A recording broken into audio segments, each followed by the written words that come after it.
Top 10 ನಲ್ಲಿ ಮೊದಲನೇದಾಗಿ ನೋಡುವುದಾದರೆ ಗುಜರಾತ್ನ ರಾಜ್ಕೋಟ್ನಲ್ಲಿ ಭೀಕರ ಬೆಂಕಿ ದುರಂತ ಸಂಭವಿಸಿ ಇಲ್ಲಿ ಟಿಆರ್ಪಿ ಗೇಮಿಂಗ್ ಝೋನ್ನಲ್ಲಿ ಅಗ್ನಿಗೋಡೆ ಸಂಭವಿಸಿ ಮಕ್ಕಳು ಸೇರಿ 24 ಮಂದಿ ಸಜೀವ ದಹನ ಆಗಿದ್ದು ಹಲವು ಗಾಯಗೊಂಡಿದ್ದಾರೆ. ಮೃತರ ಸಂಖ್ಯೆ ಹೆಚ್ಚುವ ಸಂಭವ ಇದೆ. ಎಸಿ ಸ್ಫೋಟ ಸಂಭವಿಸಿ ಅನಾಹುತವಾಗಿರುವಂತಹ ಶಂಕೆ ಇದೆ.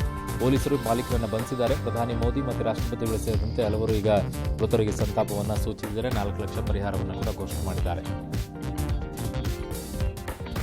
ಪರಿಷತ್ ಚುನಾವಣೆಯಲ್ಲಿ ಬಂಡಾಯ ಸ್ಪರ್ಧೆ ಮಾಡಿರುವ ಮಾಜಿ ಶಾಸಕ ರಘುಪತಿ ಭಟ್ಗೆ ಬಿಜೆಪಿ ನಿರೀಕ್ಷೆಯಂತೆ ಶಾಕ್ ಕೊಟ್ಟಿದೆ. ರಘುಪತಿ ಭಟ್ ಅವರನ್ನು ಪಕ್ಷದಿಂದ 6 ವರ್ಷ ಉಚ್ಚಾಟಿಸಿ ಆದೇಶವನ್ನು ಹೊರಡಿಸಿದೆ.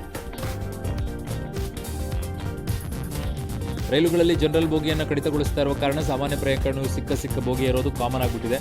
ಬ್ರಹ್ಮಪುತ್ರ ಎಕ್ಸ್ಪ್ರೆಸ್ನ 3rd AC ಬೋಗಿಯಲ್ಲಿ ಸಾಮಾನ್ಯ ಪ್ರಯಾಣಿಕರು ಕಿಕ್ಕಿರಿದು ತುಂಬಿರೋ ವಿಡಿಯೋ ಈಗ ವೈರಲ್ ಆಗಿದೆ. ಆಗ್ರಾ ಮುಂಬೈ ಹೈವೇಯಲ್ಲಿ ಚಲಿಸ್ತಾ ಇದ್ದ ಟ್ರಕ್ನಿಂದ ದರೋಡೆಕೋರರು ಧೂಮ್ ಸಿನಿಮಾ ಶೈಲಿಯಲ್ಲಿ ಹಲವು ವಸ್ತುಗಳನ್ನು ದೋಚಿದ್ದಾರೆ. ಚಲಿಸ್ತಾ ಇರುವ ಲಾರಿಯಿಂದ ಹಾಗೆ ಇಳಿದು ಬೈಕ್ನಲ್ಲಿ ಎಸ್ಕೇಪ್ ಆಗಿದ್ದಾರೆ.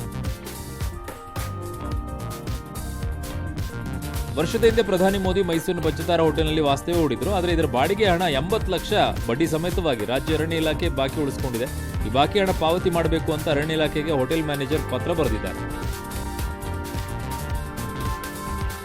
ಹಿರಿಯೂರಿನ ಹುಚ್ಚವ್ವನಹಳ್ಳಿಯಲ್ಲಿ ಸ್ಮಶಾನಕ್ಕೆ ತೆರಳಲು ರಸ್ತೆನೇ ಇಲ್ಲ. ಗ್ರಾಮಸ್ಥರು ಶವ ಹೊತ್ತು ತುಂಬಿದ ಕಾಲುವೆ ದಾಟಿದ್ದಾರೆ. ಇದಕ್ಕೆ ಸಂಬಂಧಿಸಿದ ವಿಡಿಯೋ ಈಗ ವೈರಲ್ ಆಗಿದೆ.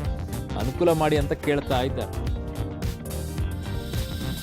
ಮೂಡಿಗೆರೆಯ ದೇವರ ಮನೆ ಗೇಟ್ ಬಳಿ ನಿನ್ನೆ ಭೀಕರ ಸರಣಿ ಅಪಘಾತ ಆಗಿತ್ತು. 4 ಬಲಿಯಾಗಿದ್ರು. ಈ ಭೀಕರ ಅಪಘಾತ ದೃಶ್ಯ ಈಗ ಸಿಸಿ ಕ್ಯಾಮೆರಾ ದೃಶ್ಯಗಳು ಈಗ ಸೆರೆಯಾಗಿದೆ ನೋಡಿ. ಕೊಪ್ಪಳ ಜಿಲ್ಲಾ ಆಸ್ಪತ್ರೆಯಲ್ಲಿ ಒಂದೇ ತಿಂಗಳಲ್ಲಿ 65 ರೋಗಿಗಳು ಸಾವನ್ನಪ್ಪಿದ್ದಾರೆ. ಜನವರಿಯಿಂದ ಇಲ್ಲಿಯವರೆಗೆ 354 ಮಂದಿ ಮೃತಪಟ್ಟಿದ್ದಾರೆ.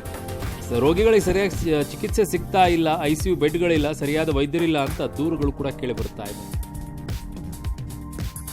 ಬಹುಕೋಟಿ ಬಿಟ್ಕಾಯಿನ್ ಹಗರಣದ ಪ್ರಕರಣದಲ್ಲಿ ಮತ್ತೋರ್ವನನ್ನು ಬಂಧಿಸಿದ್ದಾರೆ. ಪ್ರಕರಣದ ಪ್ರಮುಖ ಆರೋಪಿ ರಾಬಿನ್ ಖಂಡೇವಾಲನನ್ನು ಎಸ್ಐಟಿ ಅರೆಸ್ಟ್ ಮಾಡಿದೆ. ಖಚಿತ ಮಾಹಿತಿ ಮೇರೆಗೆ ರಾಜಸ್ಥಾನದಲ್ಲಿ ಕಾರ್ಯಾಚರಣೆ ನಡೆಸಿ ಎಸ್ಐಟಿ ಅವರನ್ನು ಅರೆಸ್ಟ್ ಮಾಡಿದೆ. ಬರೀ ಬೆಂಗಳೂರು ಕರೆತರ್ತಾ ಇದೆ. ಭಕ್ತರು ದೇವಾಲಯಕ್ಕೆ ನೀಡಿದ ಹಸುಗಳನ್ನು ಅರ್ಚಕರು ಕಸಾಯಿಖಾನೆಗೆ ನೀಡಿದ ಘಟನೆ ರಾಯಚೂರಿನ ನೀರಮಾನ್ವಿಯ ರೇಣುಕಾ ಯಲ್ಲಮ್ಮ ದೇವಿಯ ಸನ್ನಿಧಿಯಲ್ಲಿ ನಡೆದಿದೆ. ದೇವಾಲಯದ ಅರ್ಚಕರ ವಿರುದ್ಧ ಭಕ್ತರು ಆಕ್ರೋಶ ವ್ಯಕ್ತಪಡಿಸಿದ್ದಾರೆ. ತಹಶೀಲ್ದಾರ್ಗೆ ದೂರು ಕೂಡ ಕೊಟ್ಟಿದ್ದಾರೆ. ಅರ್ಚಕರ ವಿರುದ್ಧ ಕ್ರಮ ಕೈಗೊಳ್ಳಬೇಕು ಅಂತ ಒತ್ತಾಯಿಸಿದ್ದಾರೆ. ತಹಶೀಲ್ದಾರರು ಅರ್ಚಕರನ್ನ ತರಾಟೆಗೆ ತೆಗೆದುಕೊಂಡಿದ್ದಾರೆ. ಅಷ್ಟೇ ಅಲ್ಲ, ಒಳಗಡೆ ಹಾಕಬೇಕು.